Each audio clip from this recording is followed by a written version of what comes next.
All right, this is Daf Yomi in Motion, number 823. Today we're going to learn Daf Kuf Gimel in Metzia, and we're going to be speaking about a Mekabel Sode Mechavero, someone who receives either as a sharecropper or as a choker a field from somebody in order to work it.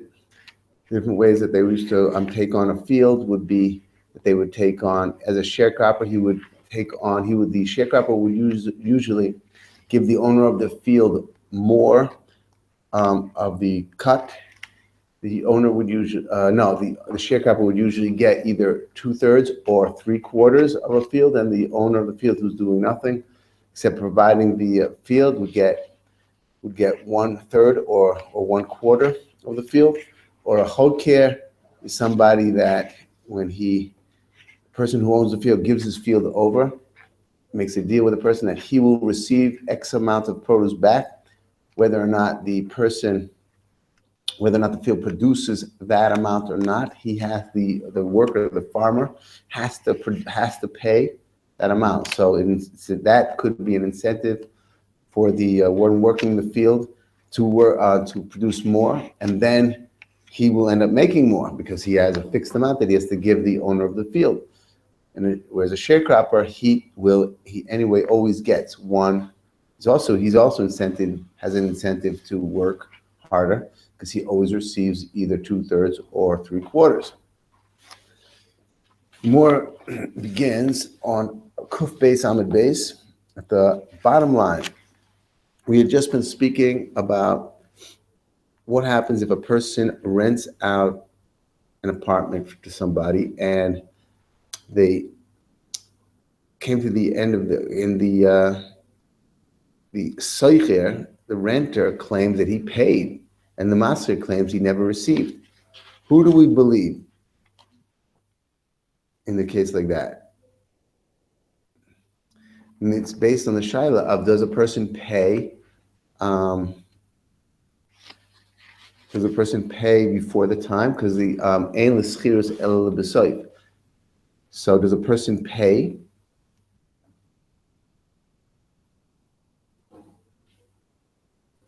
So here we ended up saying that where the shaila was based, where we're talking about on the morning of the last day of the year. So does a person pay on that last day, or does he usually pay a day later after the chiyuv came to him? Or would a person pay on the morning of the last day? That was the shaila.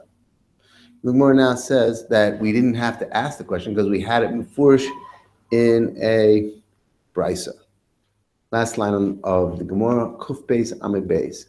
Omar Lehu, Rabbi Yochanan, Tanisua, we learned the shaila in a brisa. It says later on, and also in Shavuos, it says, Schir bismano nishva v'noita, that if a person rents out and says it comes the bisman that he's supposed to be paying, meaning at the end of his schirus,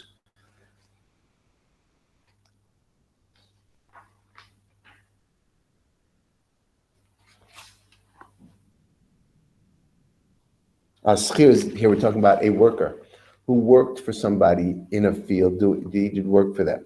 And the owner says that he paid, and this sachir, the laborer, claims he didn't get paid. And it's the day that he's supposed to be paid. So bismano, like at the end of the work. So if he came at that time, he makes a shvua and he takes. No, most shvuas that a person makes is nishva v'poter. Most shvuas putters a person from having to pay. Here we see there are a few shvuas that allow a person to make a shvua and to collect money. This is one of those. A poyel who worked, and they have this suffix whether or not he was paid or not. He claims that he wasn't paid and he had already done the work. So he's allowed to make a shvua and get paid. And the svara is because the owner is very busy with all of his other poilim, and he could be making a mistake, could be not. He could be mixed up about whether he paid this one or a different one. So as long as the poil makes a shvua, he's allowed to collect his wage. So a sochir bismanu nishva v'noitel, he can make the shvua and get paid. A sochir who to ramu rabbanin shavua olay, and there's it's like one of the rare cases where a person makes a shvua and gets to collect. And it was because of a schir, a laborer, that the rabbanin enacted this shvua for him to make a shvua and collect. Mishum the balabayis taru b'poilai, because the balabayis in this case, in these types of cases, is busy with other workers, and he could be the one that is likely to have made a mistake. About right. So there we had an example. We were trying to prove from there also. So period. There was a period before when we said that the sochir makes a shvua and he takes it, and bismano. We want to prove from there that bismanu, that he, even though it was the right time, because that was the shaila, does a person pay when it comes time to pay with lichi? And we would be learning from here that we are not automatically taking on that the bailim paid him, even though it came the zman. And we're allowing the poil to make a shvua and take. So that would be our answer. That even though that it came to the end of the schirus, we won't automatically assume that the rent was paid. Gemara says it's different with a poil.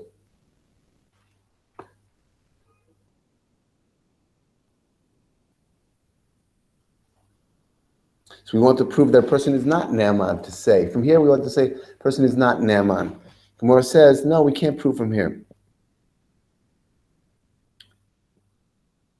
It's only with a sachir who to Ramu Rabbanan shvua ole. It's only with a sachir that they gave him this right to make a shvua, which makes us believe that the bailim would not be believed when he claimed that he had already paid. And we're allowing the worker to make a shvua and collect. Mishum de balabai is tarud b'poila, because the balabai is tarud with his other workers. While hacha, like in other cases, and we're dealing here with a rental unit, while hacha, we were wondering whether it came to the end of the year, we're wondering if the soicher paid the rent or didn't pay the rent. While hacha, soicher meheiman.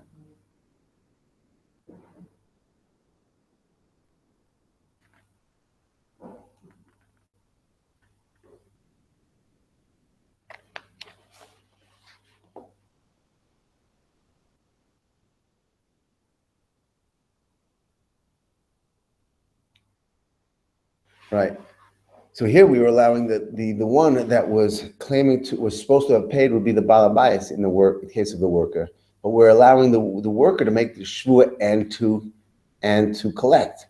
But here in the rental case, we would have turned it around. It would have been the normal case. We would have allowed a shvua. The one who was supposed to be having paid is the renter.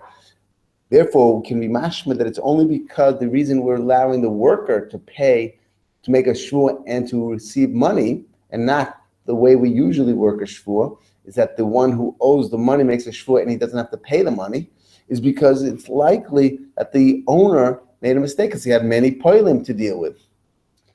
But in the case of our case, where the renter is the one who's supposed to have paid, mashma, he could have made a shvua and gotten out of paying. So therefore, he could be neman b'shavua.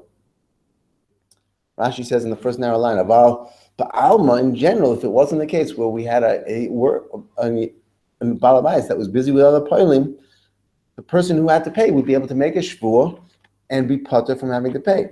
Even on the last day, he'd be able to testify that he claimed that he did that he paid already. Neman, loymar paraticha, that I paid kvar, and he'd be believed.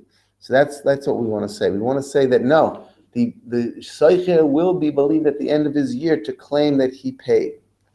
Rashi says, "Ubeshvus hesis she'atilu chachamim al mi she'enu moide b'mixas." When someone who didn't make a moed b'mixas, they allow him to make a shvua and to become pater. It's a shvuas heses, because a deraisa, shvua deraisas is on someone who was moed b'mixas. But if someone wasn't moed b'mixas and he's supposed to be paying, the rabbanan allowed him to make a shvuas heses. And therefore, that would be the type of shvua. He would be able to make a shvua and be part from having to pay. That means that we would basically believe him that he paid at the end of the year. The schirus. Omar Rava, Omar Rav Nachman. We saw before Rav Nachman's shita is that a person, we go after the karka is b'cheskes baleya. We said before, according to Rav Nachman. And in the case where they was a 13th month, Rav Nachman held that even if they would come to the end of the 13th month, it was an Uber year, they would still, Rav Nachman would still give it to the maskir because the suffix was noilad in the beginning of that 13th month.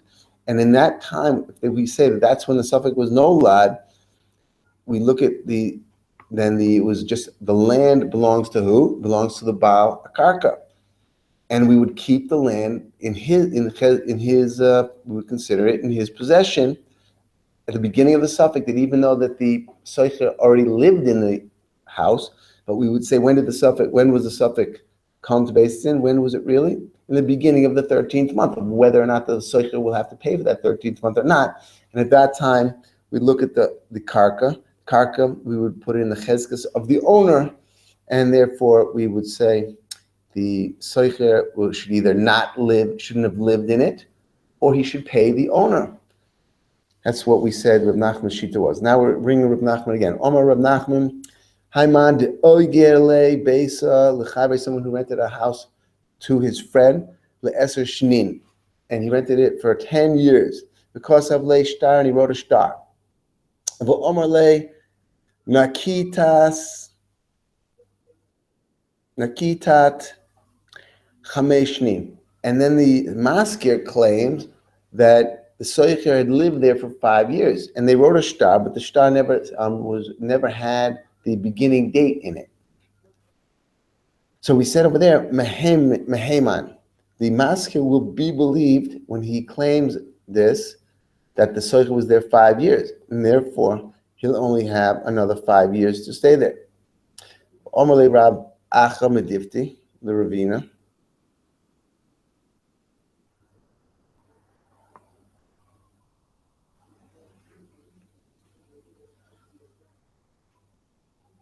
So this is the same for Rav Nachman. Why is the maskir believed? Rashi says, well, we are on the more down one line, Meheman, he's going to be believed. Baal Habayis, the karka becheskes baleya omedes, like we said before. Karka is basically in the cheskes of the owner. We don't know really how long this person lived here. There was no date on the shtar. Al kol davar sufik habor lifnenu, and therefore we're going to believe the bailing, the Baal Karka.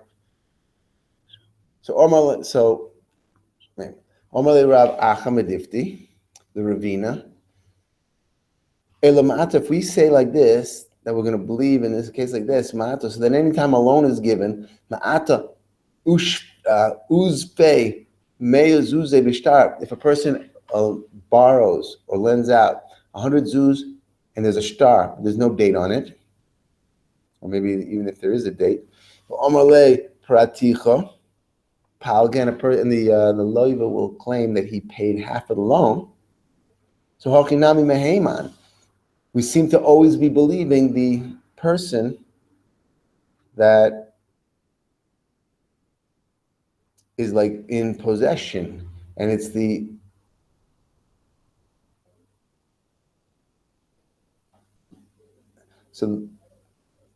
one that is in possession of the money is the loiva, and if he claims to have paid it,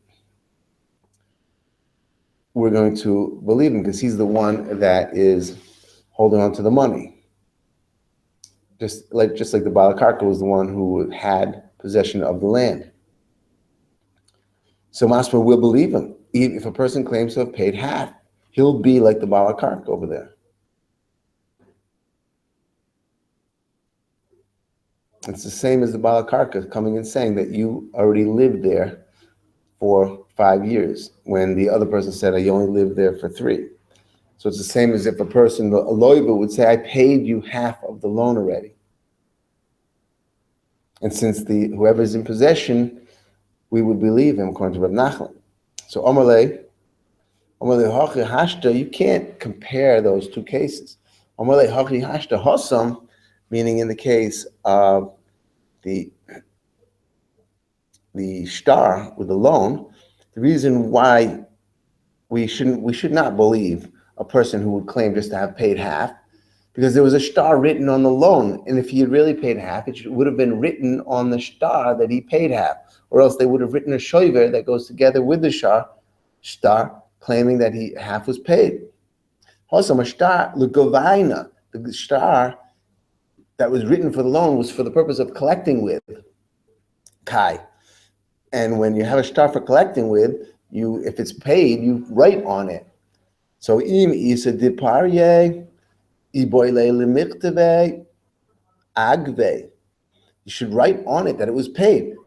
Inami mikteve ole tavra, or write together with it a shoiver that it was paid. About the star that was written for the rental of the land.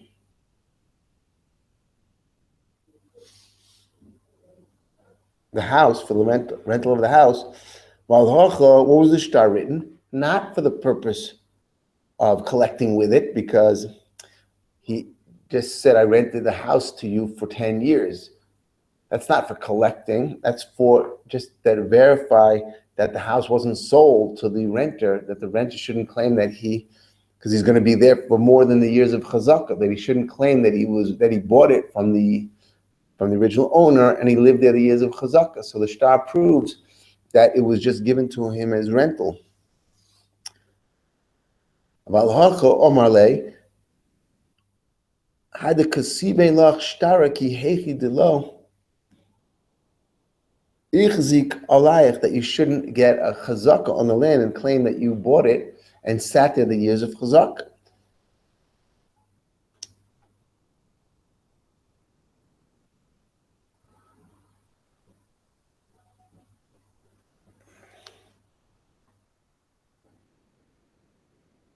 So if you have a star that has nothing written on it, and the guy claims that it was paid, just because we say Lagabi the house that had it was written in the star that it was rented for 10 years, and we're believing the Bala bias when he says that the renter lived there already 5 years, doesn't mean we should apply it to the case of a star written for a loan, because a star written for a loan is for collecting with, and if it was really collected, it would have been written into the star. But the star written for the rental was not for collecting with, so that it just, even if he had lived there, he wouldn't have written anything into the star. So you can't learn one from the other. So Amar Rav Nachman, Shoyel Adam Bituvo La'olam. If a person sees that another person has an object, and he says, "Oh, can I use that whenever I want?" He sees that it's usable to do some type of work with. It's functional, and he asks to be able to borrow it whenever he wants. So La'olam, he can use it if the person agrees, the owner of the object agrees, then that the borrower will be able to use it. But whenever he wants, even as long as it's always usable. And as soon as it becomes like worn out, all he has to do is return the worn out tool, even though it's unusable, because it wasn't given to him as a gift. So whatever is left over of the object, when it's no longer usable, functionable, he has to return the worn out object. And even if he uses it and returns it and it's still intact, he can always take it again and borrow it the next day. Calls man that it's good, that it's usable for the purpose that it's made for, he can keep borrowing it. And then just return it as a used out, worn out object when it's no longer betivo. So Omer Rav Nachman, Shoyel Odam Bituvo Le'olam. So Omer Rav Mori, Bray the Bash Shmuel. Mori was the son of Bash Shmuel. Whenever you do this, there has to be an initial kinyan, because if you didn't, then when he would use it and then return it, and we expect to use it a second time after having returned it, he wouldn't be able to take it a second time. The only time he would only get to use it for the first time based on the first Mashiach that he did. But if he didn't make the kinyan, he wouldn't be able to use it forever, la'olam, until it wears out. He would only have that first Mashiach. So Omar Rav Mari, Breda Rav Ashi, Umehaderle, Kesai, Kite. He can return it worn out. When it's no longer usable, because he didn't get it as a matana. He got it as a loan, and therefore he gives the worn out object that might have a small amount of value left to the owner at the end. Omar Rava, Hayman de Omar le lechabre ashlan mara lemifrak bay. Lend me a shovel to like shovel with. Lemifrak le high pardeisa. So lend me a shovel that I can work on this pardes, this orchard. So what's he allowed to use the shovel for? He's allowed to use the shovel for this orchard. So Rafik Bey Hahu Pardesa. He's only allowed to use it for that pardes. So he can't go and take it to a different pardes because he said he wants to use it for this pardes. He doesn't have the reshus to use it in all circumstances, in all places. If he says, lend me the shovel, Lumefak Bey Pardesa, lend me the shovel, I want to work on a pardes. So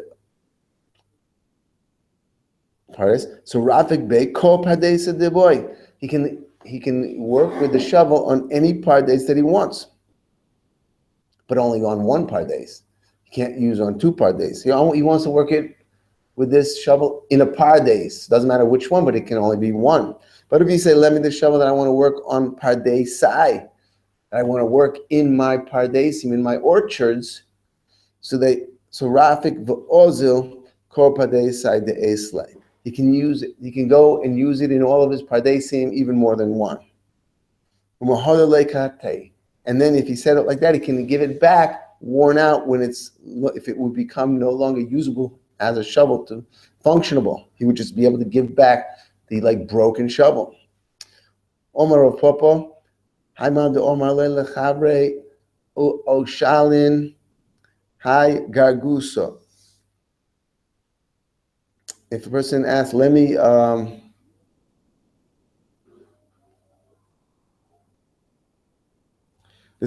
lend me a well. It's in the ground. Rashi says where we are going down 3 lines. Gargusa is a ber maim chaim, certain type of a spring. Lahashko solis. He wants to borrow this spring to channel the water or to take the water and to water his fields. So lend me your spring. Oshalin hai gargusa. And then what happened was it caved in, vinofla. So he wanted to borrow this spring. It was our pre-dug hole. And then it fell in, it caved in. Lo boni, lo boni lo. He can't rebuild it. He can't let's say it had walls around it. Let's say it was a well. It was a hole with a wall surrounding it that made it usable. He can't rebuild it and use it again because he only asked to borrow this well as it was, not to rebuild it and into another well. When it's rebuilt into a well, it's a different well. Then he wouldn't be able to use it. But if he said, lend me gargusa, just lend me a well that I can water my fields.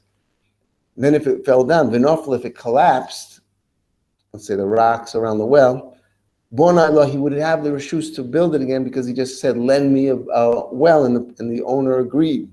So he'd be able to rebuild it and use the rebuilt one, even though it would be considered a different well. If he said, lend me Gargusa, lend me an area that has water underneath the ground, has a water table under the ground where I can dig in and get water from. So Gargusa, so Kori v'ozil. Kamar gargu soisai ba'are ad misramile, that he can keep digging until he finds the well that he wants. Until he finds a well and use it, and he can even dig as many as he wants. And when he does that, he has to make a certain kinyan in the beginning that allows him to keep using. And he has to make a kinyan in the beginning that he can go and search for the well water under the ground and use it. So like a Mishnah masnisit. Hamaschir bias l'chavero. Someone who rents out a house to somebody else. And the house falls down. So he has to provide a new house because he rented a house to somebody. So chayib la'ami lo bias. He has to give him a new house. Now, if the house that he originally rented was small, he can't give him a big one. Haya kotin lo yasenu gadol. You can't make it big, meaning if the person renting doesn't mind, so he can make it big. But if the person is ma'akiv and says, I don't want a big house because it's going to cost me more money to maintain, then he can ma'akiv and he can demand a small house. And if it was a big house and he has a big family and he needs a big house, the owner of the house can't rebuild him a small house. He has to rebuild him. The soicher has the right to demand a big house. Gadol, lo yasenu katan, he can't make him build a small house for him. If it was one house, he can't build two houses for him. And then the person who's going to live in two houses is going to have to maintain two houses and have all the obligations of two houses. Echad lo yasenu shnayim. Maybe he doesn't want two houses, doesn't need. So shnayim, if he had two houses, and they both fell down, he can't give him just one. Lo yasenu echad. Lo yifchais min hachalonos. When he's rebuilding it, he can't take away some of the windows and give him less windows. V'lo yosif aleim. He can't give him more windows because maybe they're gonna mafriya him in some way and won't be able to sleep or whatever it is. The window, maybe it'll be too cold in the house. He was willing. You have to give it to him the way the first house was, because that's what he was originally willing. And if the person doesn't mind, then you could. But if the person would have the right to be ma'akev, the owner, if he wanted to change in terms of the windows, because it's called a changing the tanoim, change of conditions. You could do, if everyone agrees, then it's no problem. Gemara says, "Hey Chidami, what are we talking about? Ida omarle bais zeh." If he says, I'm renting you this house, and when it fell down, ozile. That's it. He doesn't have to rebuild them. Why does the Mishnah say he has to rebuild them? If you say, I'm renting you this house, if it falls down, why would the owner have to rebuild the house for him and give him a new house? He said he's renting him this house, not a different house. And on the other hand, either omarle bayastam, if he said, I'll rent you a house, so then why would he be obligated to give him exactly what he had before? He's giving him a house again. So stam. So echad amaylo yasin shtaim. So if he had originally gave him one house, why can't he give him two? Or if he katan amaylo yasin gadol. If he had originally given him a small house, why can't he give him a big house? He's giving him a house, and that's what he originally agreed to rent. So Omar Reish Lachish to Omar Le, no. The case was why? Does it have to be exactly what he had before? To Omar Le, bias sha'ani maskir lecho midas orchu kach v'kach. This is the house that I'm renting you has certain dimensions in it, has a certain number of rooms, certain number of dimensions, and then when that falls down, and he says, so then he has to provide that same type of house. If that's true, of course, if he spelled out how big the house was, of course he has to give him only that size house. What's the shaila? And the kiosa Rabin therefore wanted to explain what Reish Lachish had said. Reish Lachish told us the house that I rent to you has certain dimensions. So what did he mean then? Of course. So Rabin Omar Reish Lachish, also Rabin Omar Reish Lachish to Omar Le bias kizeh. So all he said, this is the explanation. When he says, I'm giving you a house like this, I'm renting you. A house like this. What does that mean? Ani maskir lecha. So again, it has to be like that, of course. When he goes to rebuild it, it has to be that he's rebuilding a house like that. What is the shaila? Barkati ma'ila meimar, of course, it's pashut. And for the more, no, the shaila was the house had its dimensions, but it had its location. So you might have thought that kizeh means it has to be a house that has the same, let's say, has a good location. It's by the river. So maybe it just has to be a house by the river. But maybe it doesn't have to have all of the dimensions of that house.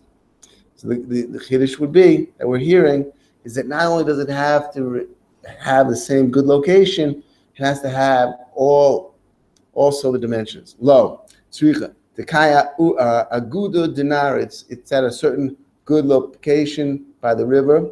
So ma'adatim, you might have thought, my kizeh. What do we mean kizeh? The kaya agudo dinar kamash malan. You might have thought that it means that kizeh means that the house doesn't matter how big, as long as it's by the river. And kamash malan, no, not only does it have to be by the river, but it also has to be like the same dimensions as the house was originally when he rented it. Hadran Allah Hashaya. Starting the new parak, the 9th parak. Zoktei like a Mishnah, Hamekabel Sodem Mechaver, someone who receives a field from somebody else, either as a sharecropper or as a chodker. So Hamekabel Sodem Mechavero, Makam Shenoigu Liktzor Yiktzor, place where a sharecropper or someone who is receiving a field to work it, that what the way he usually is hired to work is to cut the produce. Lakor, yakor. If the way you usually work fields in that place is to uproot like the onions, you tear up the whole plant from the ground with the roots. So that's what he's being hired for. That's what he's receiving the field to do. Not opposite, not a different type of harvesting. It's usually the plant is ripped up from the roots. That's what can understand that he's receiving a field for that purpose, that type of work. Or if after they cut down the field, or if they uproot the plants, afterwards they part of the work that's usually done is that they plow the whole field, because there'll be stray roots left in the field. By plowing it, it'll turn over all those roots, and it'll expose them, and then they will dry up and they will die, and those roots won't still have continue growing in the ground and bother the new seeding that he will then do in that soil. Lichroish, lachreil, yichroish, and if after all that he's supposed to plow it, he's going to have to plow it, because that's the minhag of that place, and he's makabel a field for these types of work. Hakol ki minhag Medina, that's what he's supposed to do according to the minhag Medina. Kishem shecholkim b'tavua, and what do? They split. Usually they split the produce. The owner of the field will receive, like we mentioned, a third or a quarter, and the worker will get larger portion. So just as they split in the produce, they split in other parts of the product also. Kach cholkim b'tevin ubikash. They split the other byproducts of the product. They split the hay and the straw of the stalks also. That can be used for fertilizer or for food for the animals. Kishem shecholkin biyayin, and if he's working on a karam, so they split the yayin, but they split the stems also. Kach cholkin bizmuros ubekanim. They split the zmuros, I guess it means the stems, and also in the kanim, meaning there are certain pegs, posts that they use in the karam to hold up the vines, to keep the eshkolot, the bunches, the grape bunches, off the ground. Those are the way that they grow the vines. And on both, the owner of the field and the worker of the field, the sharecropper, they split those poles. So, and the Gemara says, "V'shneim misapkin esakanim." Both of them have to supply those poles. So, in other words, at the end of the harvest, they split those poles, and the reason they split those poles is because both of them had to provide the poles. So they belong to both of them, the owner of the field and the worker of the field. Zok the Gemara. Tana, we learned in a brisa, actually we learned in our Mishnah, Tana makam shenoigu liksor, this is a brisa though. Tana makam shenoigu liksor, enu roshay la'akor. Is that one?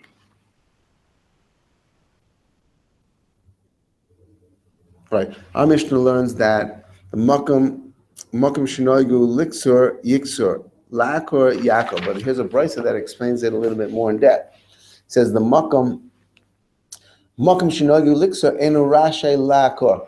This is like explaining what our Mishnah is meaning. That a place where the way of the type of work that is done in that field is to cut the produce.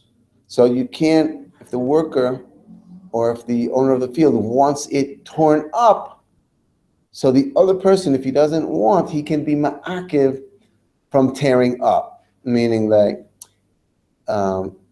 each of them could maybe want. For example, it's supposed to be cut. Cutting is easier than ripping up. But cutting has an advantage. It leaves the stalks in the field, which can be turned into fertilizer for the next crop.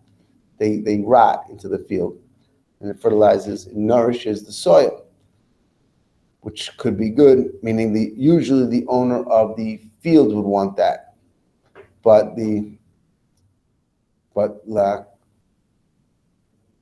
And sometimes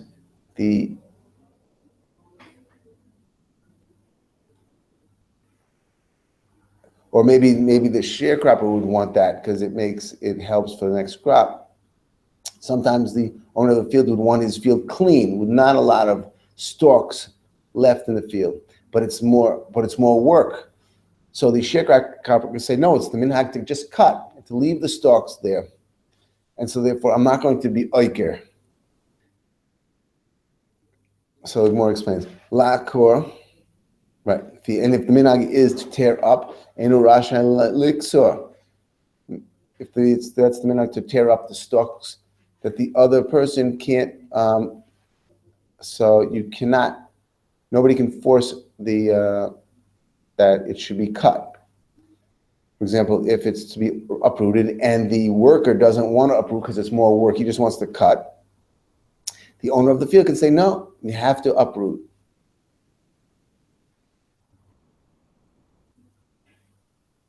Right.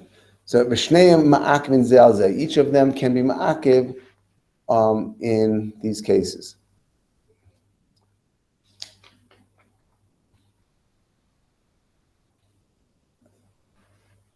Ma'akvin zelzeh. Liksor, for example, like we said, if it's the minhag to cut, so ein rashe lakor, nobody can, you can't uproot it if the other person wants to ma'akiv him from uprooting, because it's the minhag to cut it down. Even if the person would want to have a clean field and doesn't want all the stalks all over the place, either, let's say, the Baal HaSalah could say, no, I want you to cut it down the way you're supposed to, because then it'll fertilize my field. Or if it's the sharecropper that wants to do it normally, and the owner wants it torn up because he wants a clean field, the sharecropper can say, no, the minhag is to cut, and I want the field fertilized. And it's easier to cut than to uproot. So hi, Omar, this is the Tanya that he has. I Omar bi'ina li arai. I want it left there. In the case where it's the minhag to uproot it. No, don't uproot it. Cut it down and leave the stalks there so that it fertilizes my field. And he's supposed to be uprooting it. And the other one can say, no, I'm not going to leave it there because I need a clean field. Hi, Omar, lo matzina. I don't want. You can just say, I don't want.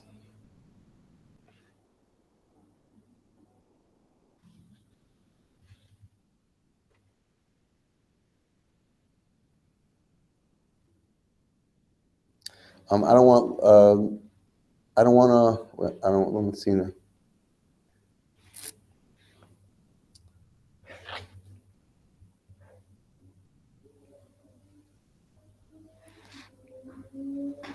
So la'akor. If the minhag is to tear up, so in a Rosh Elixir, that the other person can't tell him to just cut it. If the sharecropper wants to just cut it because it's easier for him, and the owner's telling him to do it the way it's normally done, to rip it up.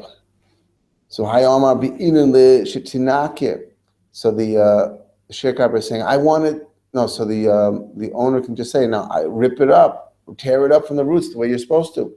I want the field to be clean. The tinakir arai. The other one says, bi'ina ditivna. I need to cut it down. That these stalks should be fertilize the field. So more asks, why did it have to say that the can each be ma'akiv one against the other?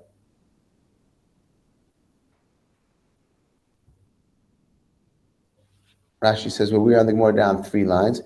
What do we need it for? In Russia, once we learn that they can't do opposite from the minhag, that implies that sometimes one will want it and the other one won't want it.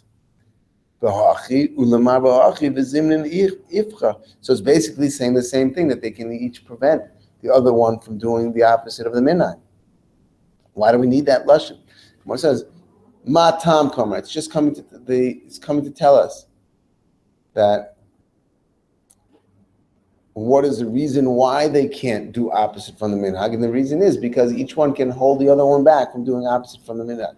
Ma tam kamar, ma tam liksor en rashai lakor. What's the reason why, if the minhag is to cut, that he won't be able to rip it up from the roots, or lakor en rashai liksor?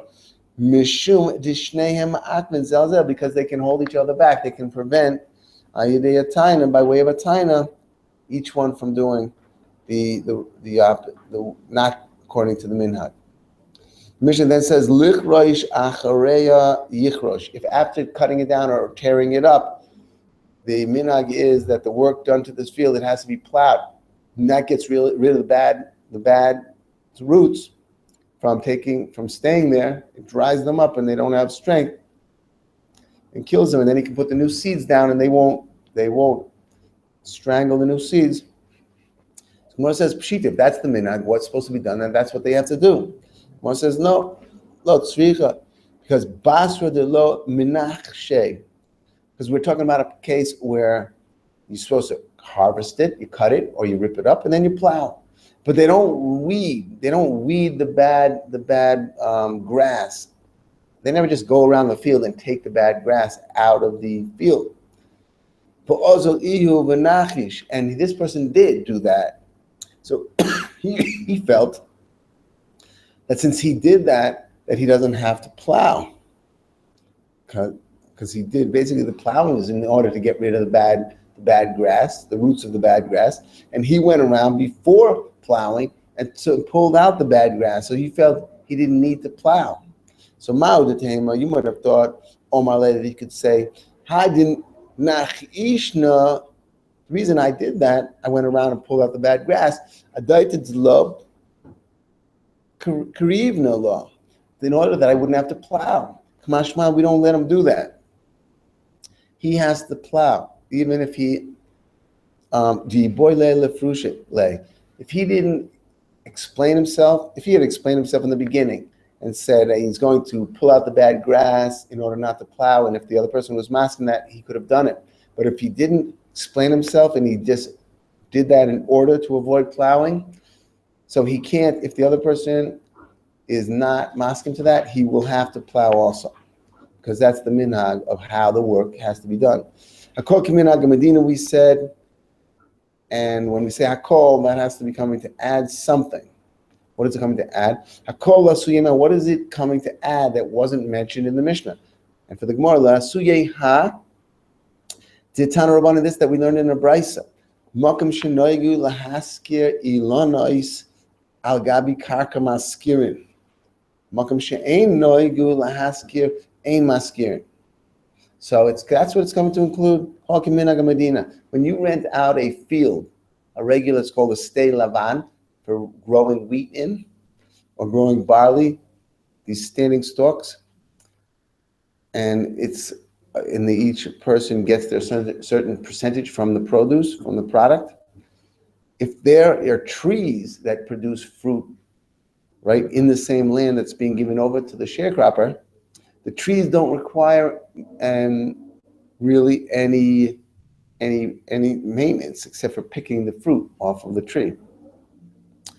So in a place where they are renting out the field for the purpose of the standing field for the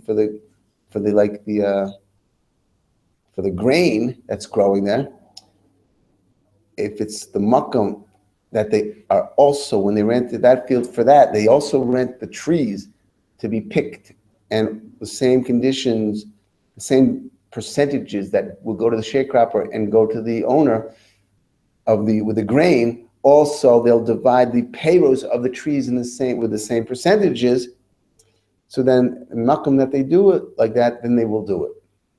And in the place where they don't include the trees, they under the same percentage of distributing the product of the fruit from those trees between the sharecropper and the owner of the field, then all of those fruit go to the owner of the field, and the sharecropper doesn't get any percentage of the fruit that grows on the trees.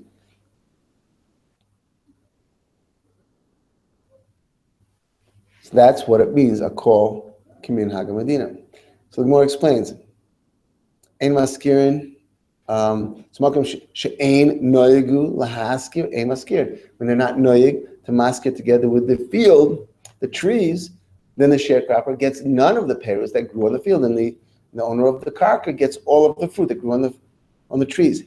More explains, makom shenoyegu lahaskir, in the place where they're noyeg to split also the fruit of the trees in the same ratio. So maskirin, then they do their maskirin. One says it's pashut if it's the makam. So of course they're going to just that's what you do.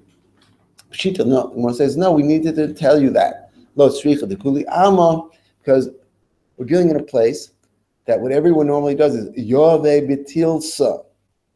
Talking about when the owner of the land gives his land, he usually gives it that he is going to get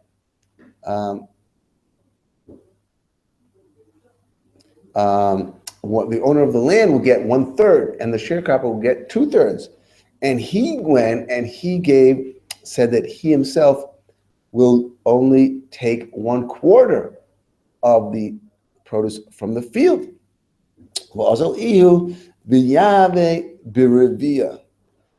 And he went and gave, instead of taking for himself 1/3, he's taking 1/4. So you would have thought in the case where he does like that, then this is for the produce of the field, for the grain. So you would have thought when he does like that, this that I took less.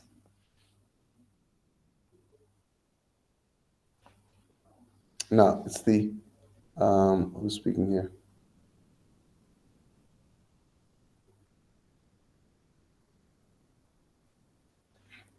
They usually give the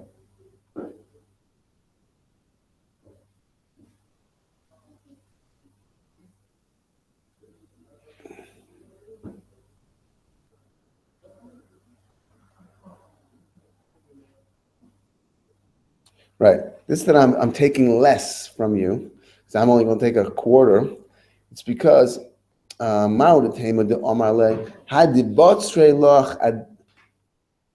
is because I had intention not to give you the fruit from the trees. Because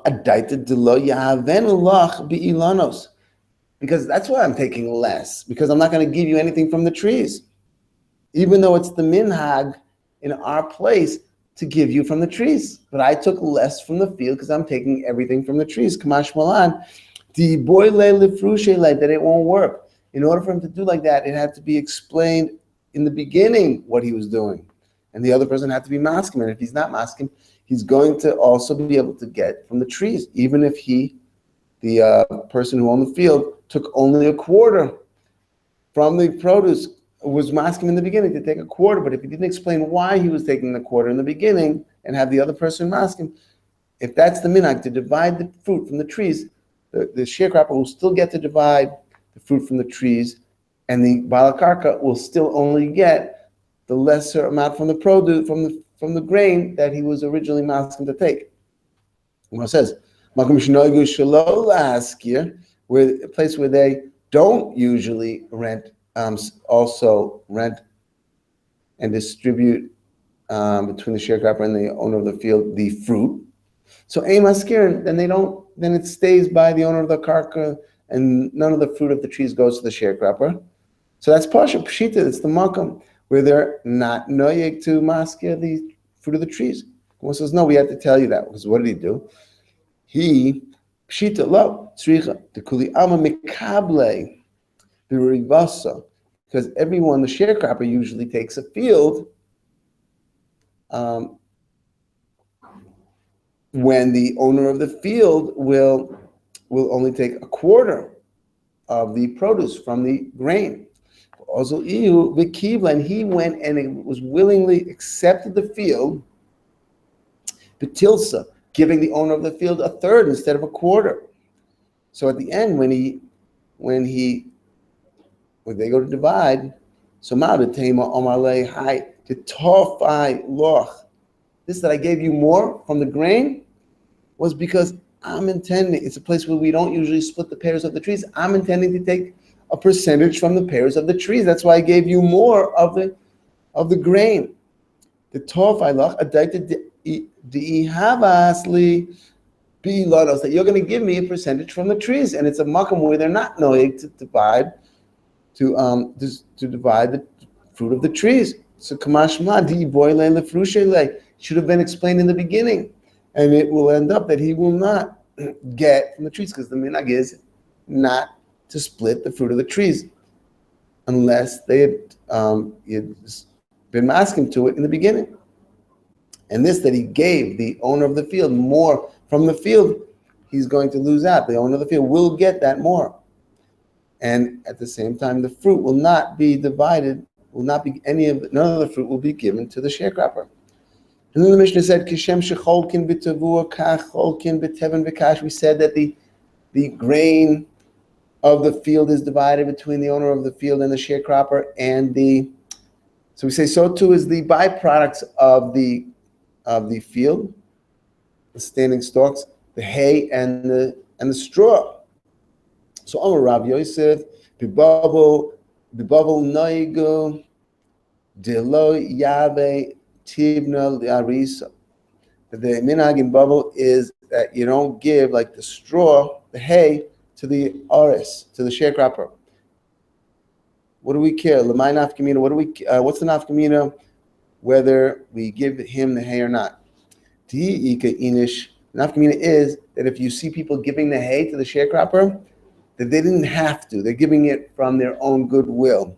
Tihi ika inish diyavi ayin yafehu. Lo gamrin mine. You should know that it's only giving because he has an ayin yafi he wants to give to the sharecropper. He's giving more than what he has to, but we shouldn't learn from that to other people that they have to give that. Omer Rav Yosef, buchra v'tifsa v'archavta v'koni de chizore, v'kani de chizre, that the fields of grain, when they grow, so the owner digs a ditch surrounding the field. And that ditch catches the water, and it like directs the water towards the crops, and it also demarcates the field as being owned by a certain person.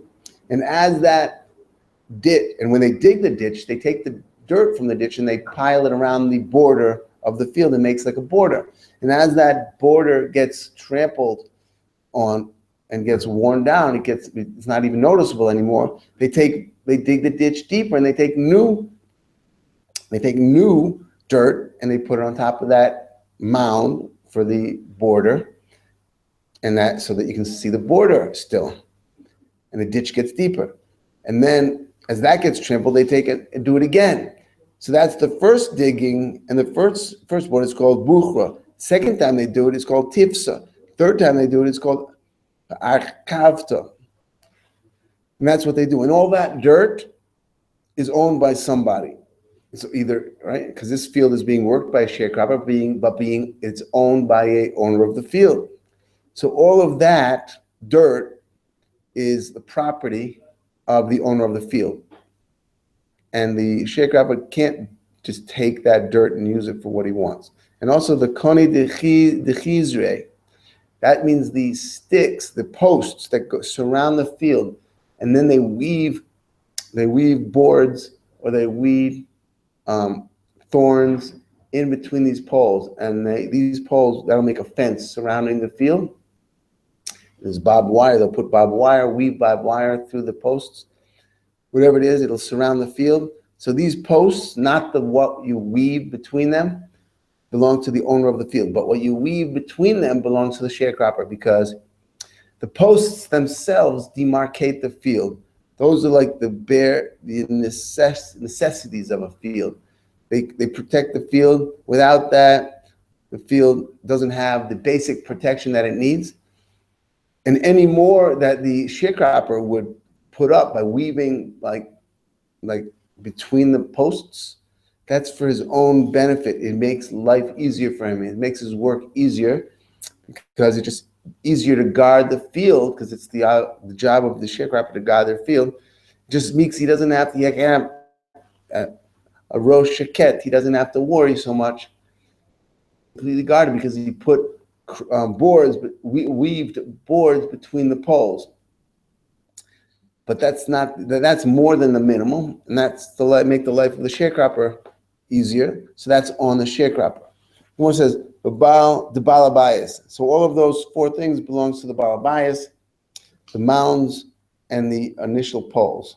Balabayas. The chizre gufid, but that which is woven in between the poles, the chizre, so the arisa, that belongs to the sharecropper. So we see from here, klala de milsa. What's the main point? Main point is that whatever you need for the basic protection of the field, the milsa called ikr, balma, meaning the bare minimal protection of the field, balma, to balabayas, belongs to the balabayas. But in tirusa yiser to the arisa, but any extra protection of the field that is put up later, belongs to the Oris. Poma Rabbi Yosef, Mara vizavila, vidavule, vizanuka, to balabayas.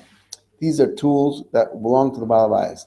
The Mara is the spade that is used, and the zavila is the rake, and the davula is the pail used to water the field, and the zanuka is like a flask used to carry water and to water the field. All of those tools belong to the balabayas. But what does the arisa do? What's the main job of the arisa to provide? Arisa ovid be yu'ure. The arisa has to dig from the river canals that direct the water over to the field. That's the job of the arisa. But all the tools comes from the balabayas. But the kishem shecholkin b'yayin kacholkin b'zmurois ubikonim.